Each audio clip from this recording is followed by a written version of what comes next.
आचार्य जी, अभी आपने कहा था कि जो उल्टे लूप पे खड़ा है वो हमेशा परेशान रहेगा कि मैं पॉलिटिक्स क्या चल रही है या ये सब। पर ऐसा हम कह सुनते हैं ना कि जो भोला रह जाता है फिर उसका ज़माना भी नहीं रहता। तो अगर अगर हम एक अपने ऑफिस में ही है चाहे, और हम नहीं देख रहे पॉलिटिक्स से ध्यान हटा दिया है, ये बात है क्योंकि ये तंग भी करती है इंसान को, नहीं ध्यान दे रहे, इसको जो बोलना है बोलने दे। पर कई बार ऐसा हो जाता है कि फिर वो बैकफायर ही कर जाता है। तो फिर क्या फ़ायदा हुआ हमारे भोलापन शब्द जो है वो मायने नहीं रखता जैसे आमतौर पर समझे जाते हैं। भारत में भोला किसको कहा गया? शंकर को। तो बेवकूफ तो नहीं होता होगा भोला, हा?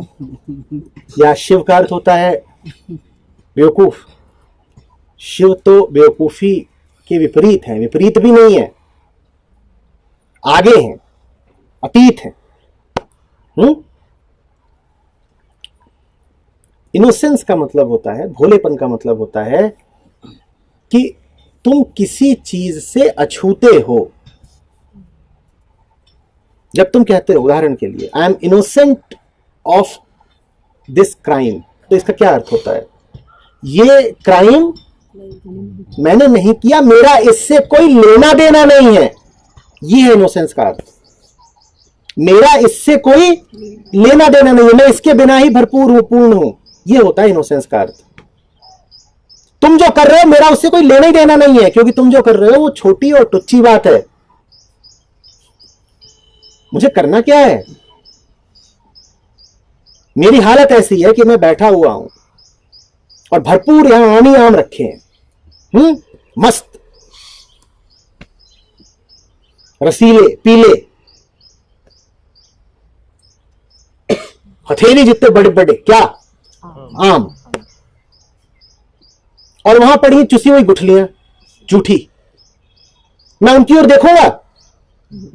मेरा उनसे कुछ भी लेना देना नहीं है। यह है भोलापन। मुझे इतना मिला हुआ है कि मैं तुम्हारी इन गंदी गुठलियों की ओर देखूं क्यों? तुम ये सब मेरे सामने लाते हो, वो मेरी निगाह के सामने तो आता है, मेरी निगाह के भीतर नहीं आता।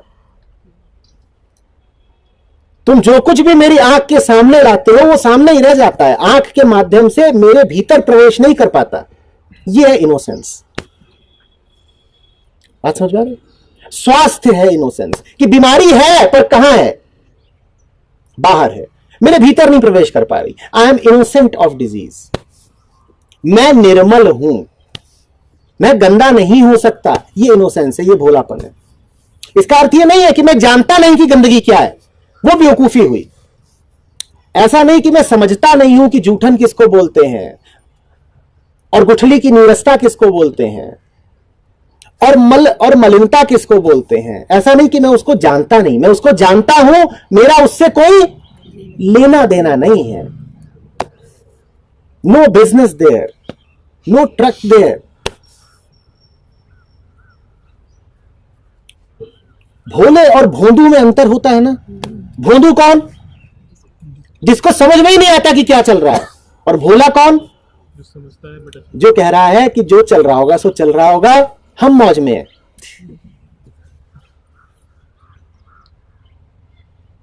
जो परम चीज है वो हमें समझ में आ गई है। अब ये तुम्हारी छोटी मोटी निकृष्ट ना समझियों का हम करें क्या? हमें ये सुहाती ही नहीं, हमें इसमें कोई रस ही नहीं है, हम पढ़ना ही नहीं जानते, हम सुनना ही नहीं चाहते कि तुम ये सब क्या टानाफूसी कर रहे हो। ऐसा नहीं कि अगर तुम हमें बताओगे तो हमें समझ नहीं आएगा, समझ हमें आएगा, समझ आएगा पर रस नहीं आएगा। इन दोनों का अंतर समझते हो? अच्छा, इन दोनों में अंतर यह है कि तुम मुझसे आकर के बोलो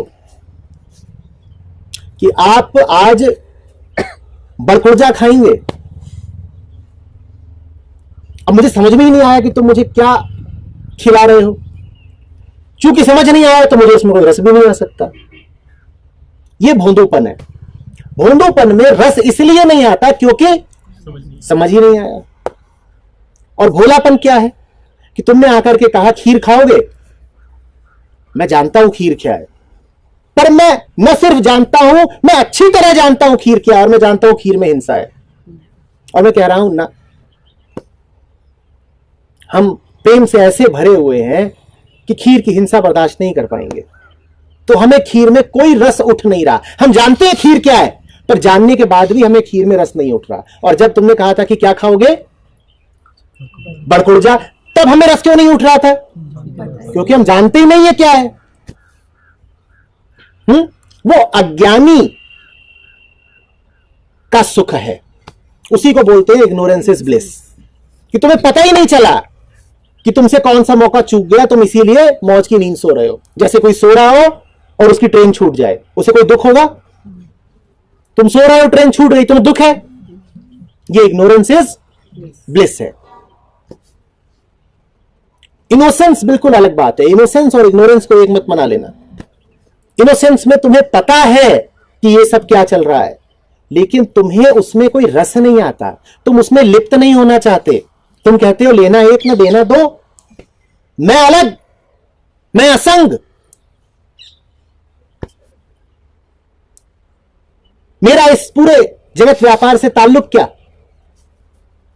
तुम कहते हो ठीक है, जो हो रहा है हम जानते हैं तुम क्या कर रहे हो, पर हम प्रलोभित नहीं होते, हमें आकर्षण ही नहीं उठता, हम क्या करें? तुम रिझा लो, तुम डरा लो। तुम जब हमें क्रोधित करते हो, हमें नहीं बुरा लगता, और तुम फिर जब आकर के मनाते हो कि माफी मांगते हो, तब हमें कुछ खास अच्छा भी नहीं लग जाता।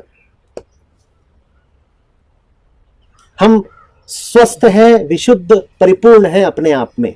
यह है इनोसेंस। तो इनोसेंस का मतलब यह नहीं होता कि कुत्ते का बच्चा उठा लिया और बोले व्हाट अ इनोसेंट पपी। यही तो करते हो इनोसेंस के नाम पर। तुमने अनगढ़ता को, अनभिज्ञता को, अज्ञानता को इनोसेंस का पर्याय बना लिया है। यह भूल है। तुम्हें तो जो जितना भोंदू मिल जाता है तुम उसको तुरंत कह देते हो भोला है बहुत। याद रखना, भोले शिव शंकर हैं, उनसे नीचे के किसी को भोला मत कह देना।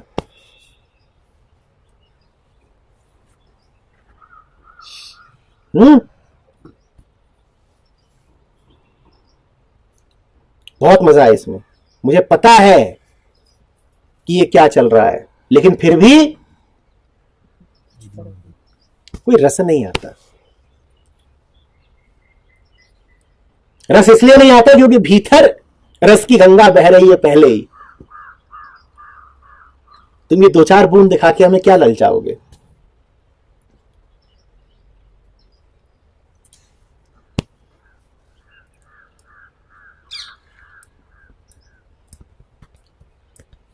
आचार्य जी, अभी जैसे आपने बोला कि हमारी वृत्ति और हमारे पैटर्न है उसकी वजह से हम मुझे छलांग दो, तो हम कैसे पहचाने और क्या हम इसमें कुछ कर सकते हैं?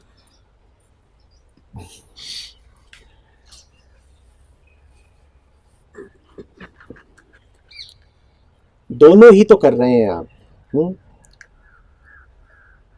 बंधक रहने का इंतजाम भी आप ही कर रहे हैं और मुक्ति की प्रार्थना भी आप ही कर रहे हैं। अब आप बताइए आपको करनी क्या है? दोनों आप करे जा रहे हैं, अब आप चुनाव करिए। अपनी दासता के सारे प्रबंध आपने करे, खुद करे ना, अपने आप तो नहीं हो गए, आपके दस्तखत के साथ हुए। और रोज रोज परमात्मा से गुजारिश भी आप ही करते हैं क्या कि मुक्ति दे दो। तो दोनों तो आप कर ही रहे हो। दो हो आप अलग अलग, एक वो जिसे कैद में बड़ा मजा है और दूसरा वो जिसे पंख फैला के उड़ना है। आप दोनों हो। अब आप चुन लो कि इन दोनों में से आपको क्या होना है, अतः क्या करना है।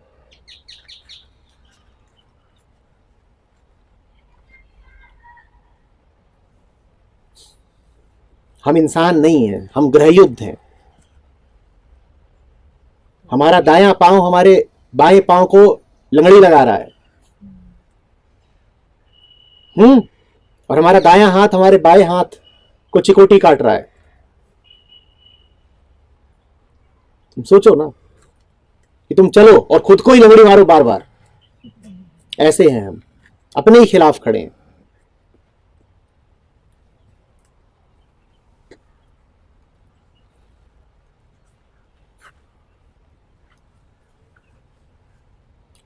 अब चुनिए, यही बचा है करने को।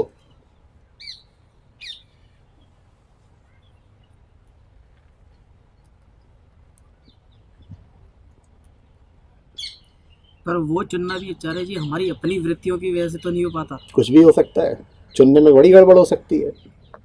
वो वृत्तियाँ जब खराब हैं तो चुनाव भी तो हमारे खराब ही होंगे। ये अगर आपको याद रहे तो चुनाव सही हो जाएगा। जिसको ये याद रह गया उसका चुनाव खराब हो ही नहीं सकता। मेरी वृत्तियां बड़ी खराब है और जो कुछ मैं वृत्तियों के वशीभूत होकर चुनता हूं वो बड़ा भारी पड़ता है। जिसको ये याद रह गया वो तो बच गया, और जिसे अपने में बड़ा विश्वास है कि साहब हम तो चुन ले जाएंगे अपने हिसाब से, वो फंस गए। जो पहले चुन चुके हैं, पहले ऑलरेडी चुन चुके हैं, उसको कैसे सुधार सकते हैं? ठीक है। फ्रिज में बहुत सारी बोतलें रखी हैं जिनकी एक्सपायरी डेट बीत गई, वो गंधा रही हैं। क्या करती हैं आप उनका? दूध का पैकेट लेके आई थी और उस पर क्या लिखा था? Best before 9th of March 2018। अब आज रात 12 बजे के बाद क्या करेंगे फिर उसका? तो फेंकना होगा ना। ये थोड़ी कहेंगे कि इसको चुना था मैंने कभी। संसार में तो आप जो भी कुछ चुनेंगे वो सावधिक होगा, उसकी एक मियाद, एक अवधि होगी, और जब वो अवधि पूरी हो जाए तो उसको विसर्जित करो भाई, जाने दो, उसे मुक्ति दो। जानते हैं उस फ्रिज के भीतर क्या रखा है? उस फ्रिज के भीतर हम रखे हैं। हम बहुत पुराने हैं और अपने आप को ही हम विसर्जित नहीं होने दे रहे।